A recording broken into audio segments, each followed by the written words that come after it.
Okay. Okay, maybe people from Twitch. Let me see. We should go. Oh yeah, I'm live on Twitch. Hey, people from Twitch, let me remove the sound from Twitch and get off Twitch. Whoa, it's crazy wind here. It will be a funny stream, I believe. I can assure you that it will be crazy today because I'm outside. There's a lot of people there. Uh, wow, we are 125 people live now right now on YouTube. I don't know on Twitch. I removed Twitch just to save some bandwidth. Please let me know if you can hear me, see me. Yeah, I have the sun behind me. I know that. But yeah, it's the best spot I could find. Maybe you saw my video on YouTube of my setup. My phone is attached to a ladder really high so I can get the best connection. Let's see what happens. And I'm really excited about our guest today. I will bring her up on stage in a few seconds. Let me just double check everything, every stuff, everywhere that everything is working, because there was another stream just before. And usually there's no stream before. So I had the time to catch up with the guests, test everything up, set up the titles. But this time he finished, 1 minute before the hour. So I had to set up everything on the fly, share the link with my guest so she can join, but she's already there. So you know what? Let her bring her on stage and let's start the chat. Okay, let me find the right button. There she is. Hey, hello. Hi. How are you? I'm good. How are you? I'm fine. So, hey, first thing, how do I pronounce correctly your name? Because in French it's Anaïs. Is it the same for you? It's French. Yeah, exactly. Yeah. Same thing. Anaïs, awesome, Anaïs. So thank you so much for coming to the DevNation show. Well, thanks for having me. It's really actually we'll see. We will just chat and we chatted just before, and you will stay over after the chat, and we will do some fun stuff with Kubernetes and Awesome. Knative. We will deploy a game, Pac-Man. A lot of people already know it, but there are a lot of new people. I'm pretty happy about that. So. You know what? Let's start. As usual, I always ask my guests to introduce herself. So the stage is yours for how long you want, and then I will ask you other questions. Awesome. Well, thank you for having me. It's really exciting. So my name is Anaïs. I'm a developer evangelist at Codefresh, which is a CI/CD DevOps automation platform. And I actually joined the entire DevOps space about 7 months ago. So before that, I was working for several years in the blockchain space, and then got a bit, I don't know, it got kind of tickling in my fingers to try out something new and to get involved with something new. So I met Codefresh and decided to get involved in the DevOps space. So with that, I started several initiatives to learn about everything, to learn about Kubernetes, to learn about DevOps. And one of those is 100 Days of Kubernetes. Oh, sure. We will discuss that. Yeah. But just before that, I saw on your Twitter handle you are also a CNCF ambassador. Yes. Could you explain me or for the audience what that means? So this is actually the first time that I'm explaining it. So I'm not 100% sure yet. So basically, you're part of the CNCF community, and you are really actively contributing. That's the main difference between ambassadors and other active community members. That you are there to represent the community, to get involved, to help other community members to get onboarded and get started. So it's basically starting initiatives, getting involved, making sure that other people have the space to get involved and to be successful in the space. Yeah. Wow, I like it. Really exciting. Yeah, it must be fun to do it. So it is. It is. But you are not ambassador. You are not involved in choosing which projects go to Sandbox and stuff like that. No. I wish. You wish. Okay. At some point. Well, when I see everything you do beside that, at one point it will happen. Wrong. I wanted to show the interview. Now we see it. Okay, awesome. Before we start with 100 Days of Kubernetes, cloud native more generally, what does cloud native means for you? So Cloud, it's now, yeah. yeah, you can answer whatever you want. There's no right answer, I think, because everyone has a good I hope people don't get mad at my answer. No, don't. Everyone is great here on the chat. Everyone is really kind here. Yeah, totally. No, the community is amazing. So cloud native means for me in general being right there, trying out the newest technology that's available around Kubernetes, around container management, and that's in short, really in short, what it means for me.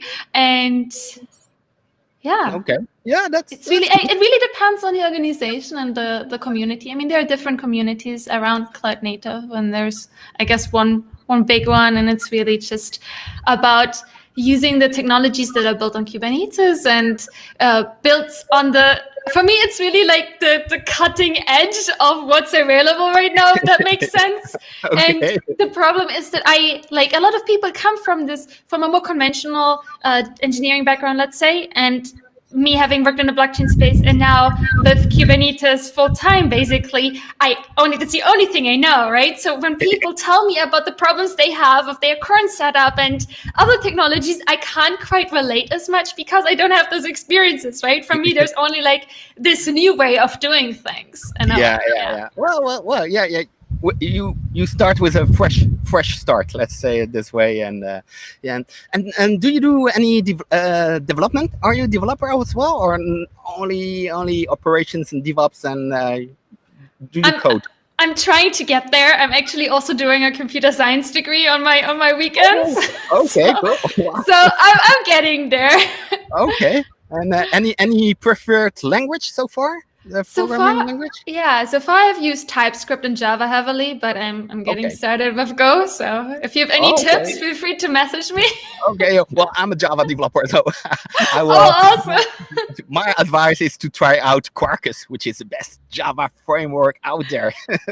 If you want to build real cloud native apps, well, try Quarkus. But awesome. Well, yeah. So hey, let's start about your crazy challenge that you started in December. Is that right? 100 days of Kubernetes challenge. So first, how did this idea came? Just because you say I have to learn, and let's create a challenge, or tell me. So actually, when I got started just coding in general, about like 3 years ago, I got started like with HTML and some CSS, and I heard about 100 days of code. And I thought that was really interesting how people were basically sharing across 100 days, whatever they were learning related to coding, related to whatever programming language they were choosing. And so I thought I'm going to build on that and going to do 100 days of Kubernetes. Now, there's also another community that is really active, that has lots of people contributing, which is 100 days of cloud, which is more generally focused on cloud engineering work and cloud providers and so on. So I thought, since my work is heavily focused on Kubernetes and there's so much to learn already around Kubernetes, I'm going to start with Kubernetes first, and then I'm going to go and expand upon that. Yeah. Wow, that's great. Just before we got a bit into the details of what you have done so far, what is your first feeling after a few months of Kubernetes? It's because a lot of people say, "Oh, it's really complex," and until they start learning it, well, at least that was what happened for me until until 2 years ago. I said, "Oh no, that's too complex." And well, actually, when you start just looking at it, you say, "Oh, it's not that hard," and oh wow, it's really powerful. And well, that's what's my feeling. I'm curious to know your feeling of the learning curve, you know? Yeah, that makes sense. I think the learning curve, it depends which tool you're using. I think it's generally it can be quite smooth depending on which tools you decide to get involved in and like to try out, which kind of tutorials you decide to try out. So I actually got started with Kubernetes just using Helm. So I started using Helm charts first before I started using or like creating raw YAML files, if that makes sense. And that was I think like in hindsight, it was a good way of getting started with it because Helm charts abstracted a lot of the underlying like difficulty away, I guess, of setting things up. And so that was quite smooth. Overall, I think it's not as difficult or as frightening as people might think sometimes at the beginning. And yeah, I think it's like just break it down, don't take everything at the same time. Yeah, exactly. Otherwise, you will be flooded with so many stuff. Just checking quickly the chat here, at least at the YouTube side. I'm sorry if there are any questions on the Twitch side. Maybe someone else is on the Twitch side can report me the questions. So let me see. We were speaking about languages. Someone, DJ Mehdi. Hey, DJ Mehdi. He suggests Python. Yeah, Python. Why not? I never learned Python. My daughter is learning Python. She's programming in Python, so she loves it. And someone is asking. Tell us how you get to Kubernetes. Well, that's the story that you more or less just explained. And is Quarkus a new programming language? So Quarkus is a Java stack. Okay, so it's Java under the hood, and it's a stack, a bit like a framework, a bit like Spring Boot. So that's it for the questions. And I need to drink some water. There's so much wind. I think I. So, 100 days of Kubernetes. I see. I watch a bit. Not, to be honest, not all the videos, but some of them. There are a lot. Yeah, there are a lot. Yeah. And I see you really progressing. You started with the basic concepts, and what is a pod? What is service? Replica set deployment. I'm sorry. And what I really love out of those is that you're drawing with your tablet. So, and I love that because I did it in my stream also. And it reminds me a bit, and I know she's she's listening to us. The sketch now from Aurélie. Yeah. She's also they're great. They are amazing. Yeah. Okay. I know. And I'm looking your latest video was about Istio, is that correct? So I actually just published one today that's about GitOps and Argo CD. So if you're curious about GitOps and getting started with Argo CD, then that might be interesting. One of the previous videos is on Istio and Ingress and Service Mesh and how you make your services accessible to people and how you get started with that. So okay, that's great. From all the stuff that you discovered until then, is there one thing that you is there one thing that you prefer, that you really say, wow, that is really cool? I think there are two projects where I was like really wowed away by what they can do, which is one of them is Crossplane. And the other one is actually Knative, so I was really excited to hear that you're showing a Knative deployment later on. Okay. Both of those projects, they were really like, wow, they're doing something different, and they're, so they're comparable, easy to use, I would say, like to get started, and then to have like the first success experience, and you see what's happening behind the scenes, like with Crossplane to manage your entire infrastructure with YAML files. Okay. Can you explain a bit what Crossplane is? Because to be honest, I never use it. I don't know what it is. So if you can give us a power intro of Crossplane. I will try. So I mean, it's best probably to ask the maintainers, but so Crossplane in itself is a Kubernetes add-on. So you install it on your cluster. It's like in itself custom resource definitions that are deployed within your cluster, and then, or any cluster basically, and then you can use those to install specific resources that are called providers. And they are also Kubernetes resources. So you have everything packed up inside of your cluster.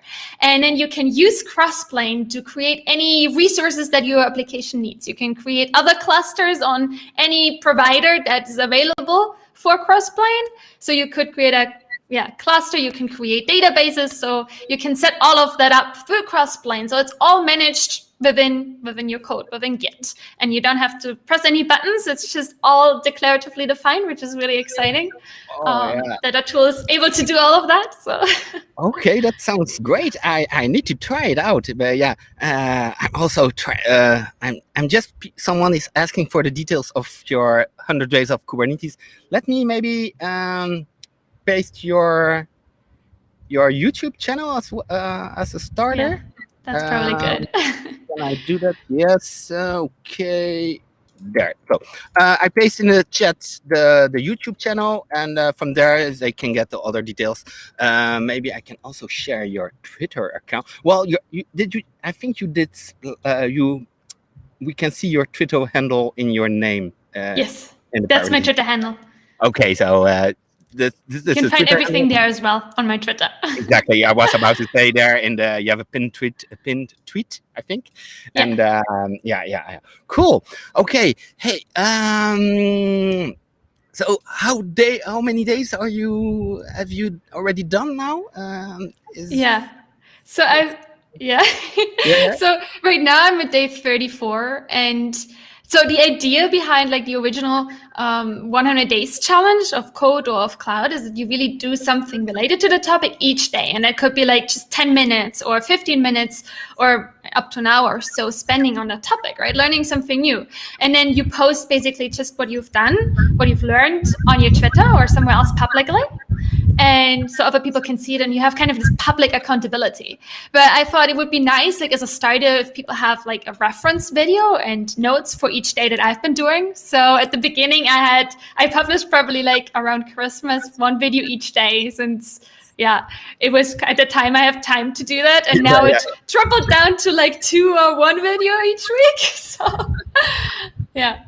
Okay, so yeah, and so it will take you 100 days. You have a few months left. Like 5 months probably. 5 months. We'll see how fast I get through. Yeah. But the great thing is there are so many things around Kubernetes that to learn, and yeah, that's my question. How do you find topics to work on, new topics? Do you have already in mind for the 3 or 4 or 5 next videos topics, or is it just on the fly? You say, hey, next week I will talk about that, and yeah, that makes sense. So it really depends on my mood, I guess. Sometimes I come across a topic on Twitter, or just by looking up different things or reading other people blog posts and articles and newsletters, and I'm like, oh, I should probably do a video on that, right? But then there are also sometimes weeks where I've literally scheduled each video, and then I have like all the notes already prepared. So it really depends. Last week I had kind of a block of like, okay, where do I go from here? Because the more complex, I guess, that the applications that you use and the tools that you're trying to use get, the more time it takes to prepare a tutorial, right?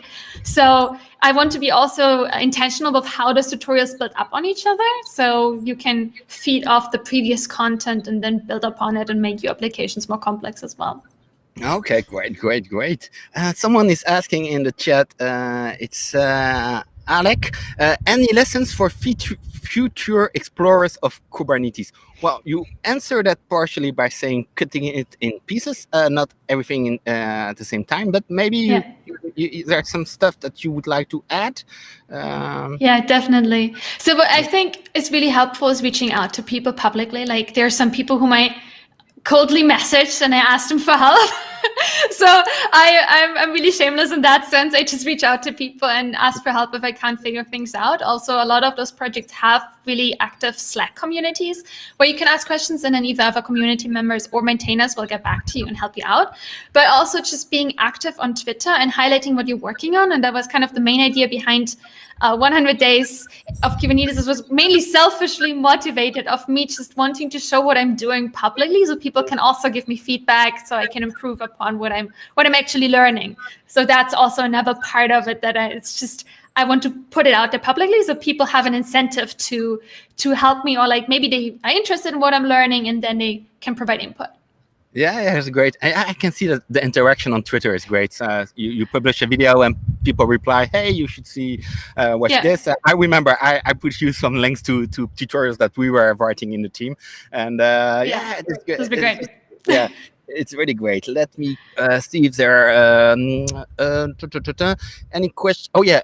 Sorry, Srinivas. Sorry if I misspell your name. Is asking if Crossplane is an open source plugin for Kubernetes. It's a CNCF sandbox project, so it's part of the CNCF family, I guess. So it's completely open source. Oh, completely open source. That's great. Yeah. Well, that's also the great thing. Almost everything around the Kube ecosystem is almost always open source. And does it mean that do you plan to contribute to any of the projects, or is that something that you have in mind? Or I sometimes submit some link fixes and little spelling fixes and those kind of things. So I'm contributing like to the documentation, or I'm mainly providing feedback on people's projects documentations on their Slack, which is also really helpful. So for the projects to get a newbie perspective, let's say, of somebody first looking at the documentation. So there are really different ways that you can contribute. And once I'm better and go, I will probably try more. well, what you contributing to documentation is an awesome way to contribute to open source projects.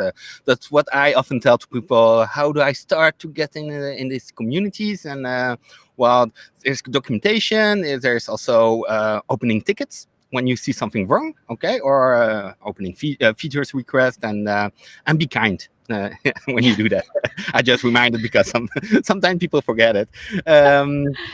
So let me see if there are any other questions. Oh yeah, there are questions. Do you plan to try DevSecOps tools like Snyk or 42Crunch? So DevSecOps is a hot topic indeed. I know Snyk a bit. 42Crunch, to be honest, I haven't touched it, but what's your view about? Well, we can talk a bit about security, generally speaking. So, do you plan to explore this? I've tried some of the tools for a blog post that's coming out soon. So stay tuned for that. But but like overall, I'm still like pretty new, let's say, to all of that. So a lot of those tools are actually paid for. There are some tools that are open source, so I'm experimenting around with the open source ones a lot, but not to the extent where I feel comfortable speaking about it. okay, no problem. And and that includes also at one point identity management. So and that is just for me because it's a project I was working on before called Keycloak. If you want the best identity management tool, and that runs perfectly also on Cube, you should try out Keycloak. And awesome. You know what? I'm asking this question to all my guests. Well, when it makes sense. I ask them, what is your favorite Kubernetes feature? Just vanilla Kubernetes, so not from the tools on top of that, but the pure Kubernetes. What is the thing that impresses you the most? That you So just basic, like what's my favorite about Kubernetes? Yeah. So some people tell me it's a scheduler. I'm just impressed by the scheduler. I remember Aurélie when she was on the show. For her, it was the scaling feature that's really impressed her. For other people, it was the ingress feature. So, what is there one thing that you say? Wow, that's so cool. I think it's just the insights you get on your application.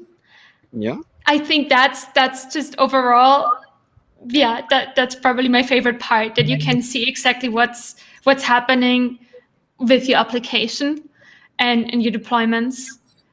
Okay. If that's too general, let me know. No. Insight is awesome. It's awesome. Okay. Oh, just one. Someone is telling me. Well, someone from Reddit is telling me that people are asking questions on Twitch.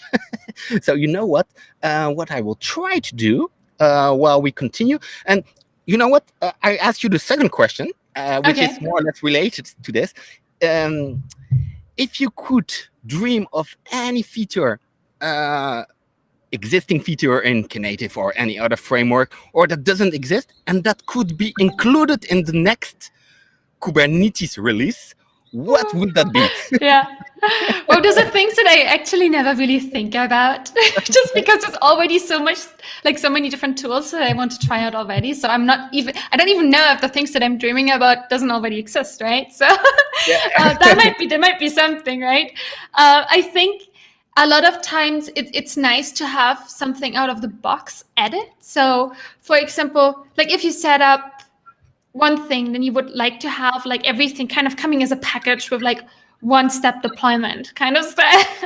So Okay, yeah. I think around those, that's one thing. One thing that actually that comes to my mind that might be more specific is, and there was a Twitter thread yesterday, I think, about it, on how do you know that if you apply a resource to your cluster, that you're actually applying it to the correct cluster.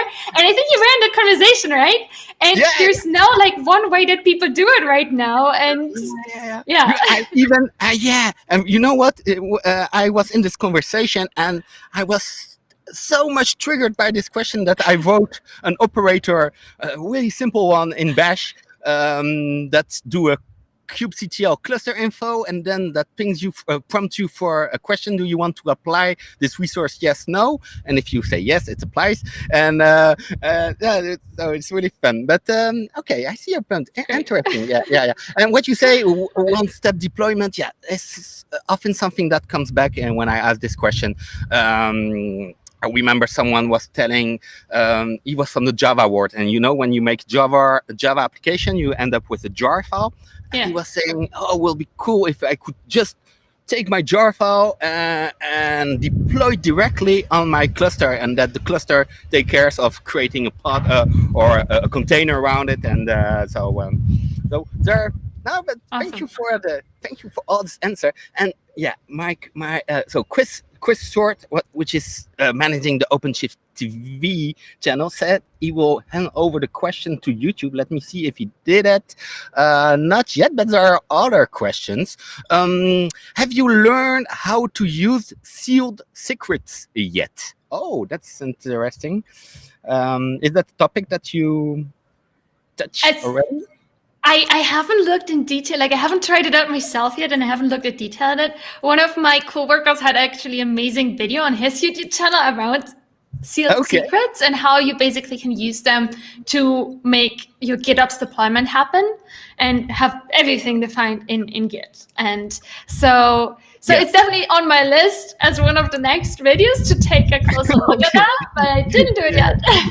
And I remember Aurélie, she wrote an awesome blog post about, Aurélie, if you can remind me in the chat the name of this operator, which do exactly that. So you can put all your secrets, your secret resources in Git, and you don't care because there's a public and private key, and which is managed by the operator. And I also have to play with that. Well, there are a lot of questions today. It's really cool. Open source like Flaco. David is asking open source like Flaco. Falco. Falco.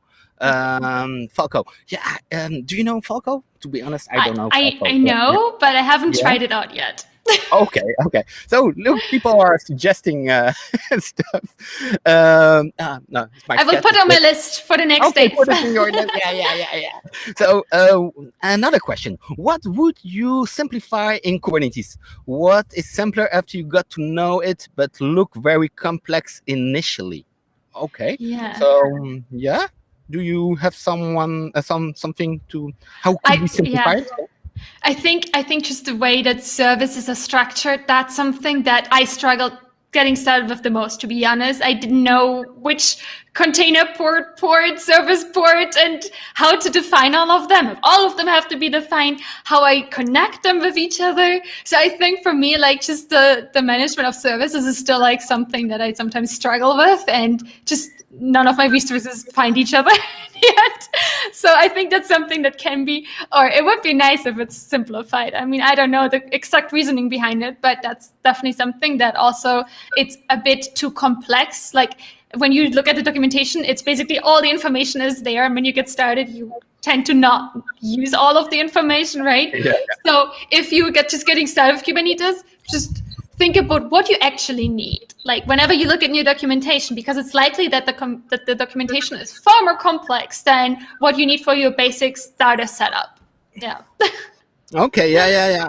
And I would say because and that is part of my feature that I would like to see in Kubernetes vanilla is, well, when you start playing with Knative, and that you create your small service, Knative service, and that it takes 5 or 6 lines of YAML, and you just apply that, and that creates the things that we know, the deployment, the service, a route, but also the revision, the configuration.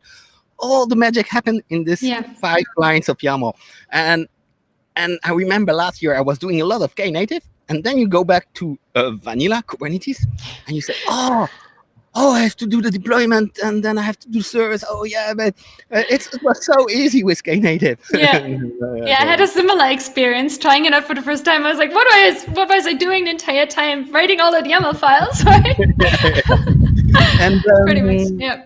And speaking about Istio, because that was I watched your video about the installation of Istio. Was a story. Yeah, what was very funny was the I love that. I love your video. But are you liking it so far, Istio? Do you feel the power of it, or did you have the trigger of, because sometimes you don't know exactly if it will be helpful or not, but so far, I'm having a good time using it, and I'm actually working right now with somebody else who's a Prometheus maintainer on like a presentation for Prometheus Day, and I was like, let's use Istio, let's use it, and I was like, no, we're not going to use Istio, it's over complex. So I lost a fight there, but overall, I'm having a good time using it. Okay, did you try Kiali already with Istio? You know Kiali? No, I did actually. The dashboard, right? I did that. I used that in like a lightning talk to show how the traffic is split through Knative, how Knative splits the traffic between, and that was amazing. That was like so easy to use. So yeah, definitely. Yeah, that's so great for demos, because you have this animation mode where you see the traffic splitting, and I really love it. Let me see if there are So Kurt is asking, what Kubernetes topics are you tackling in the next few videos? So we know that Knative is there's actually one already on Knative where I just first tried it out. So maybe I'm gonna make an updated one on now me learning a bit more about it and having a bit more experience. So I'm probably also going to repeat some of the topics that I've been covering before, and just from a different perspective. But generally right now, I plan to look at Argo and just the Argo project family, because there are like 4 different projects in Argo that can be combined. So I'm looking at that, and then generally more on the theory side of things. And ultimately, my goal is also to prepare more for my exam and getting that ready. So there's probably a lot more theory and like just practice coming out as well. Yeah.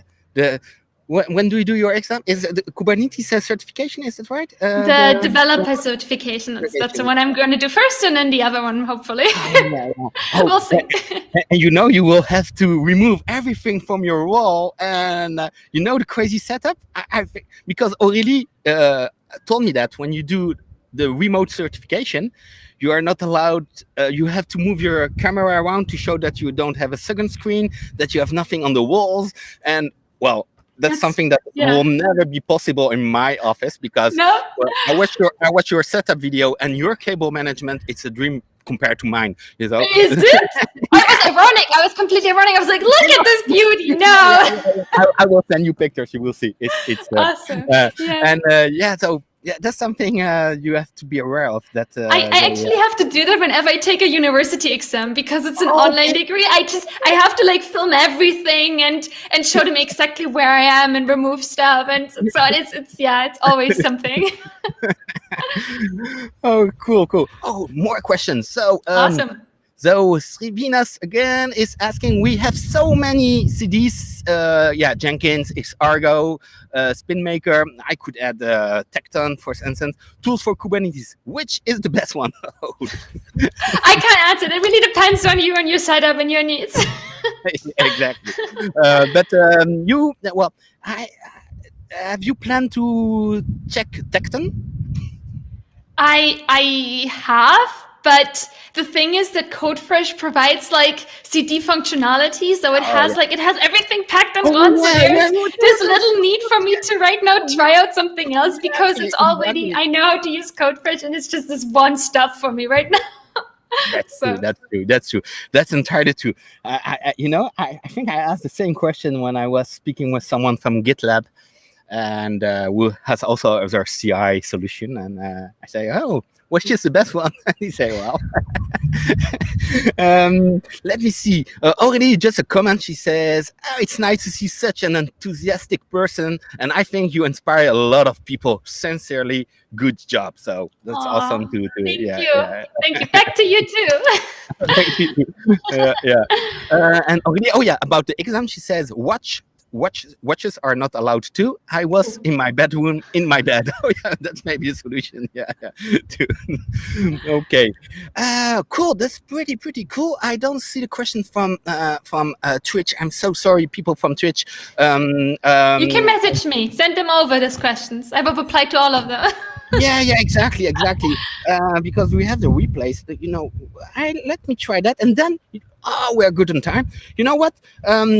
Usually we do the game. I do the game alone, but we decided that Anaïs will stay with me on the stream.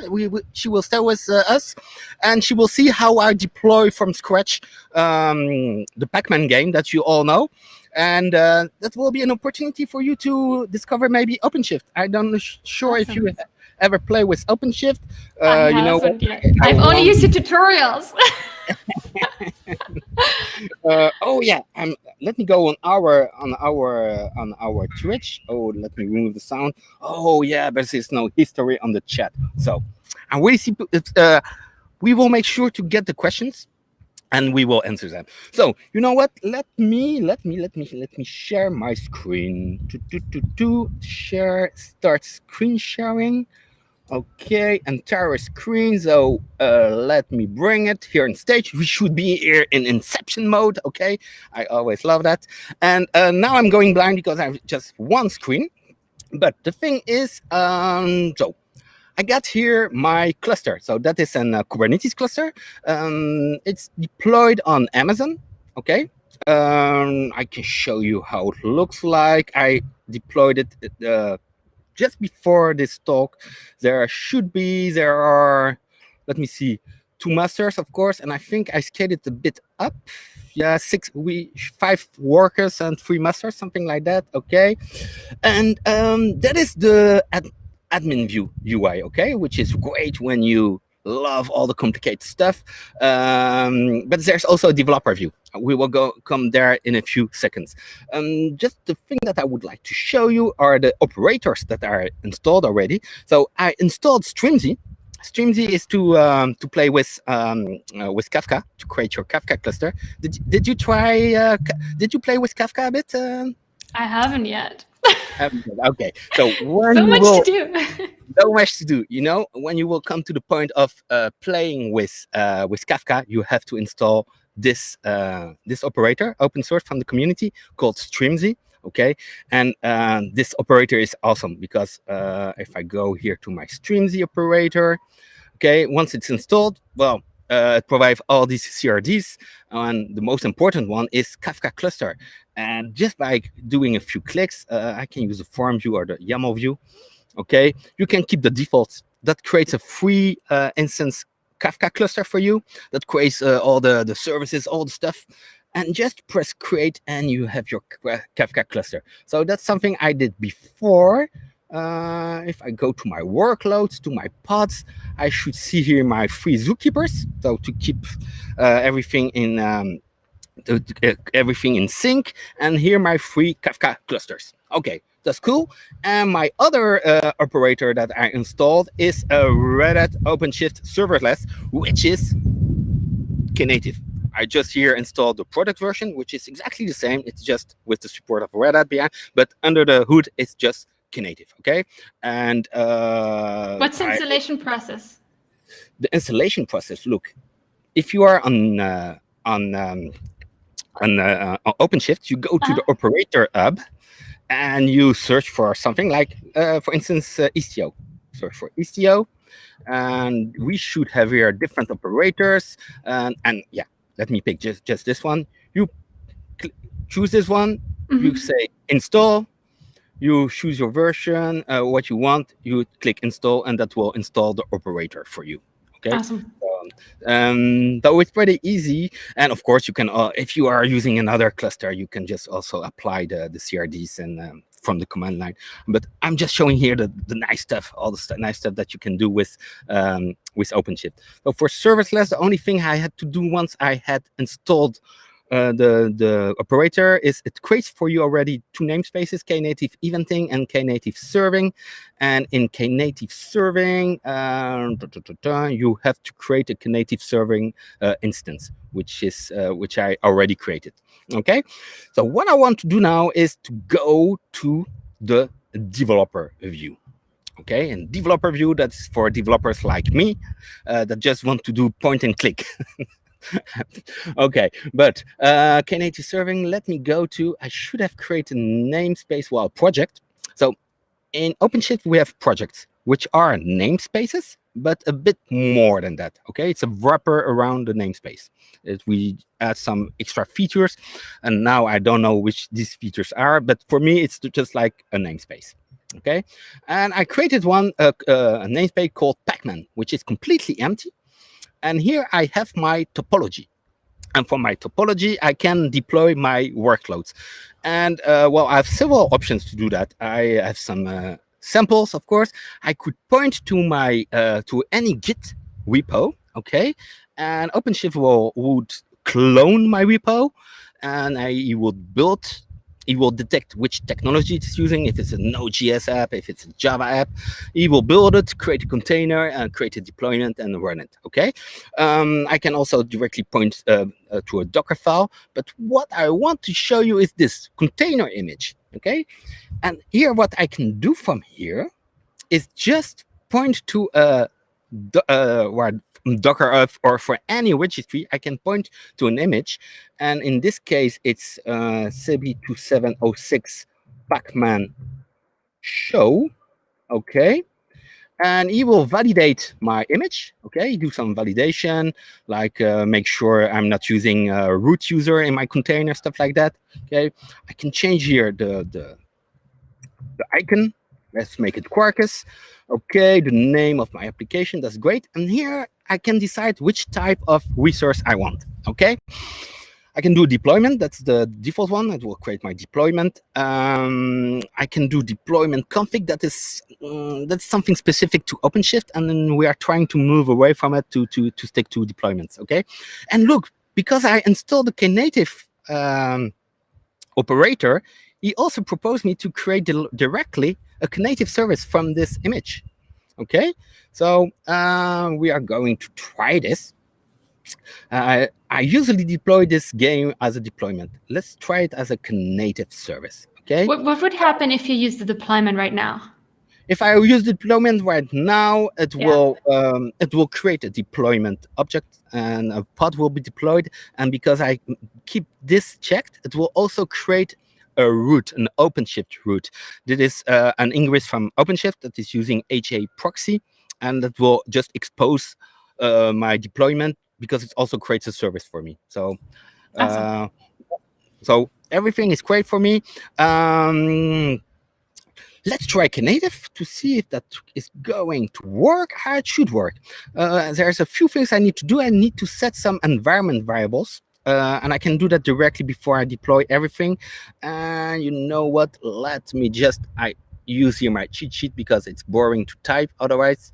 Because the game is, we're going to deploy a Pacman game, okay? And everyone will be able to play here. I will share the URL with you in a few seconds. And every time that you eat a ghost, it will send a Kafka message. And that is collected by another app. And I create a leaderboard. And we will see who is the best Pacman player. So don't forget, it's only by eating ghosts that you win points.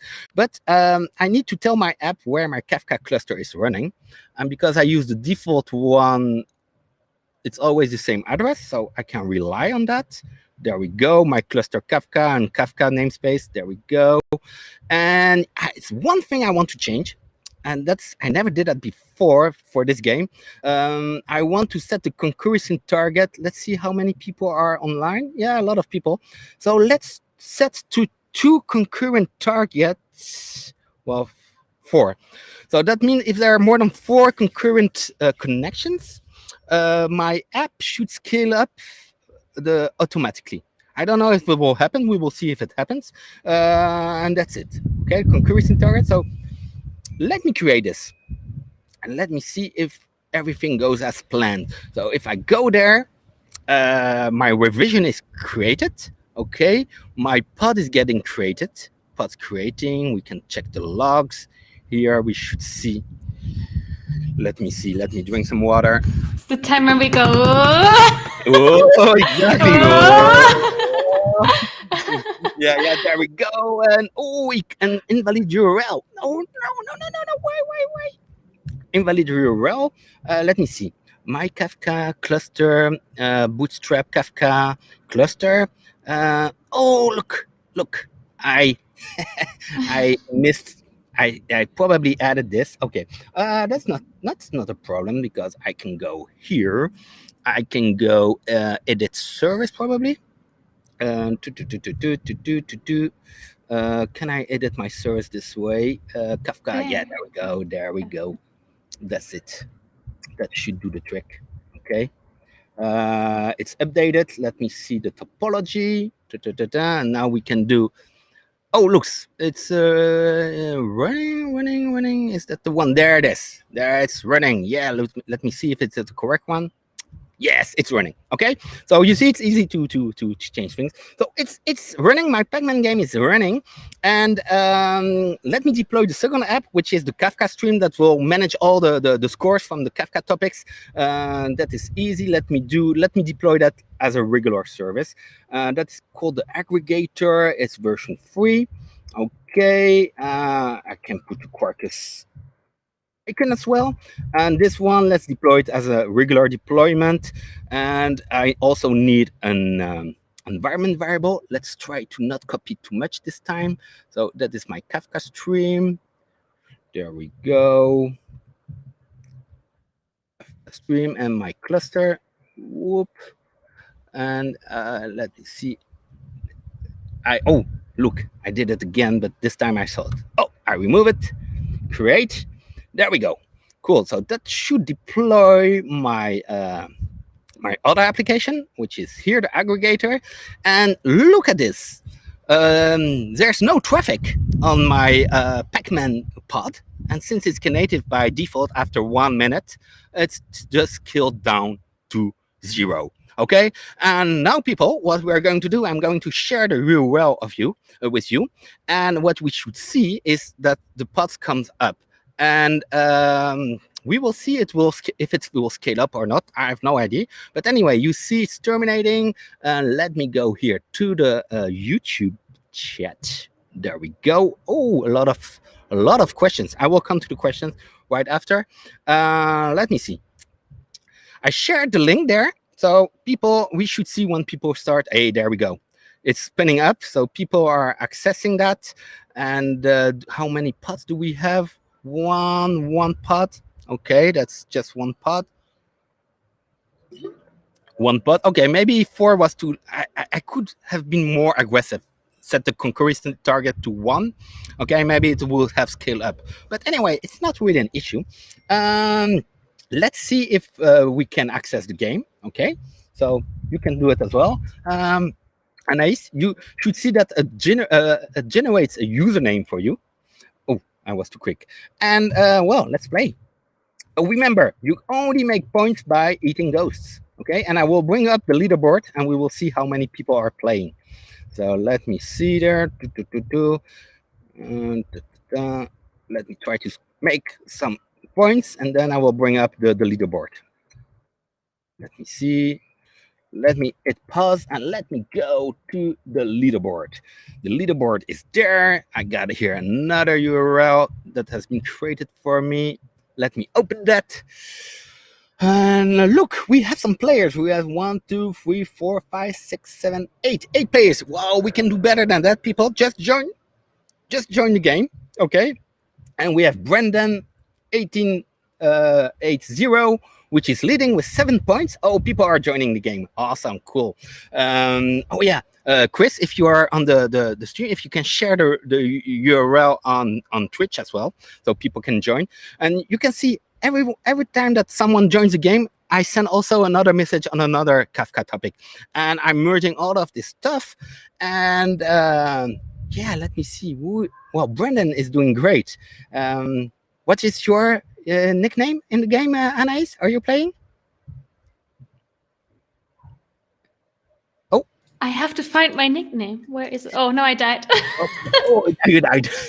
But you can see at the top right. There it is. Yeah. There is. Oh, yeah. What There was is Brendan 3111. Brendan 3111. Let's see on the Brendan 3111. There. Over there. Oh yeah, there you are. There we go. And you look. I also managed in the Kafka queue which type of ghost you ate. So that's funny stuff. I use that demo a lot to explain Kafka instead of doing boring stuff. I say let's play Pac-Man together, That's amazing. then we dive into the code. We died to death. Sorry. So a lot of people are joining. I love that is great. I have another one that I did 2 weeks ago. I got on the same concept, Quake Free. I don't know if you like Quake Free or if you play it. And there's a Quake Free version that runs on Kubernetes. And the awesome thing is that in the pods, you have all the logs of the server, like when someone killed someone else.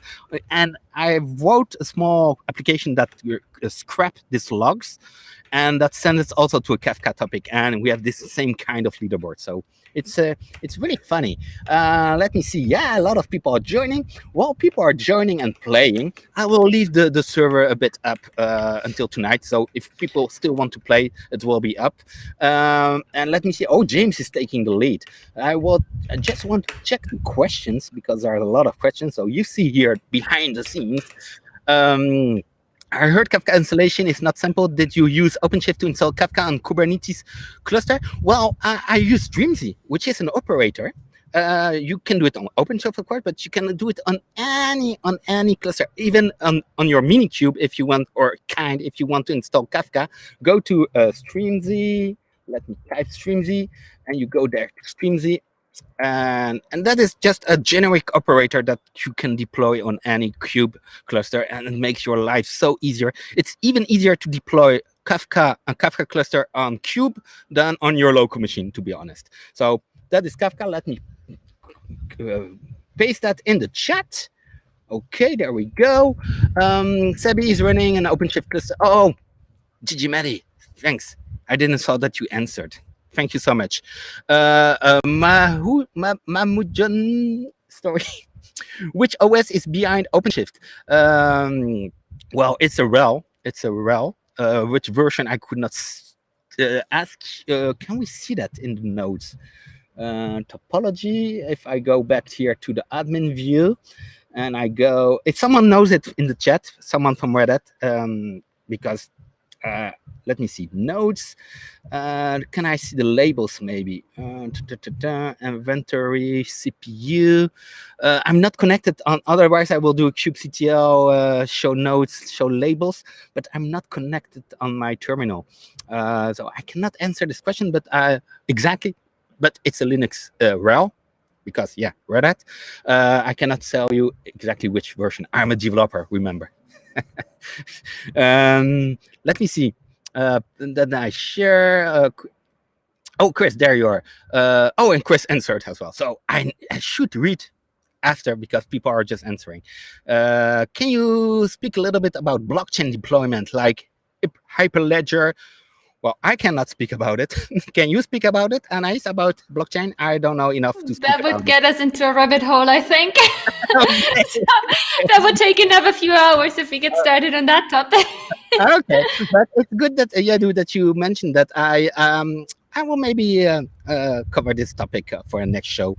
Oh,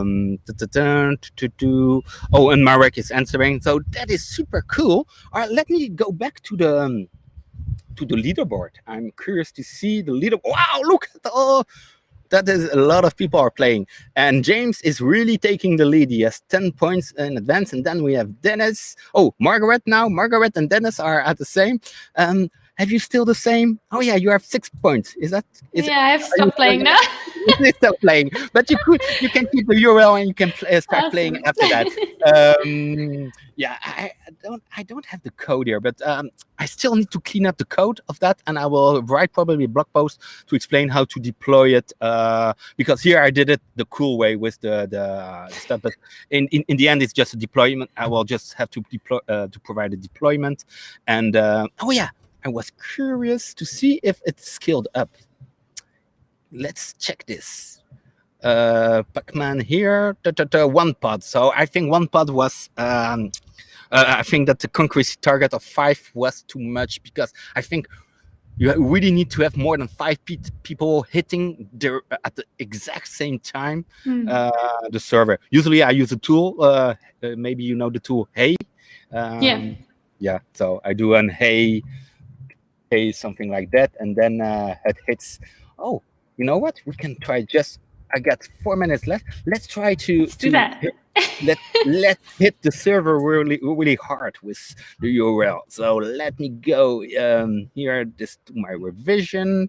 Did you play with the? Oh yeah, you told me you play with the traffic splitting of Knative, right? Yeah, that's quite interesting. Yeah, it's quite easy to do. Yeah, quite easy. So easy. Yeah. Did you try? No, it is like you follow the documentation. I mean. And are you using the KN CLI tool? Yes. Yeah, that's awesome. And you can do everything with this CLI tool. You can, yeah. So let me see. That so 350 concurrent requests over 10 seconds. That's a lot, but why not? But let's see what happens. I don't pay the bail of my cluster. It's my manager. Let's see what happens there. Wow. And let's go back to the cluster. Does something happen? Oh yeah, look. looks like it's scaling up. 4 pending for 2 pods. Okay. Yeah, it's going to not ready. Maybe I don't have any resource. Oh, that could be that I don't have enough resources. But look, it has been up 3 pods for me that were able to manage my 350 requests.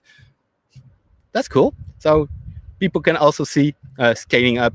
And yeah, I really love Knative. I really love it. Did you also try out a bit the eventing part of Knative? I have yet to do that, actually. Yeah, it's well, I haven't shared with you yet, but I will share it with you. We also have a tutorial for, like the tutorial I shared with you about Kubernetes and Istio. We have also one for Knative where we cover all the stuff. So yeah, please share it. So that's super cool. I believe, I don't know if there's someone else on the channel after that, but let's wrap it up. A last look on the here. So Margaret is clearly the winner. Okay, 29 points, followed by James. And yeah, we have a lot of people. I don't know if we broke the record. I wasn't in other conference where a lot of people were, but I'm happy. I can deploy that as a Knative service, so that's great because you were beta testers. Next week, I do a call for a customer where I need to show them Knative, and I plan to show them Pacman with Knative. So anyway, it was awesome to have you. Let me stop the share of my screen. And let's go back to side by side. Hey, it was awesome to have you. Like already said, you have a lot of energy. It was really awesome. Thank you for having me. That was great. Yeah. And I think we shared all the details on the chat. So don't forget to follow Anaïs. And if you don't follow me here. You can see me here, City706. My DMs are open if you have any questions. And well, we see us again in 15 days. Next week is Tech Talk with Edson. And then I will be back. I still need to find a guest, but I have some ideas. So thank you so much, everyone, and see you in 15 days. Bye. Bye-bye.